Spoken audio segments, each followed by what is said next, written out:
તમારી માંગ છે? અમારી માંગ એ જ છે કે અમને અહીંયા રહેવા દઈએ, અમારે પાણીની કોઈ પ્રોબ્લેમ નથી, અમે અહીં 45 વર્ષોથી રહી છે, પાણી અમારે આવતું નથી, નીચેવાળાને પાણી આવે છે તો અમને નોટિસો દઈ ગયા, પણ નાનું એવું એમ કહે છે કે કોટર આપશું, પણ તો કોટરમાં અમારી સમાવેશ ન થાય કે દીકરો હો અને અમે કોઈ સમાવેશ ન થાય તો અમારે ક્યાં જવું? અમે મજૂરી માણસ રિક્ષા હકાલે. મારું નામ નરેશ પ્રજાપતિ છે અને અમે છેલ્લા અહીંયા 40 થી 45 વર્ષથી રહી છીએ. અહીંયા લલુલુ ઓકરી છે, કેના રોડ લલુલુ ઓકરી વસુંધરા સોસાયટી પાસે આવે છે. જે દુનિયા વસુંધરા સોસાયટી બની છે તે દુનિયા અમને તકલીફ છે.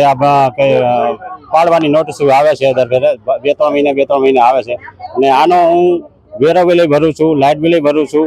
મારે સરકારની એવી અપીલ છે કે આનું જંત્રી પ્રમાણે મારું એ મકાન કાયદેસર કરી નાખે, જંત્રી જે થાય એ હું દેવા તૈયાર છું બધે. અને અહીંયા અમારો કોઈ જાતનું પાણી આવતું નથી અને આ બધું દબાણ કરે છે તો એ ન કરે. આપણી સરકારની એવી અપીલ છે.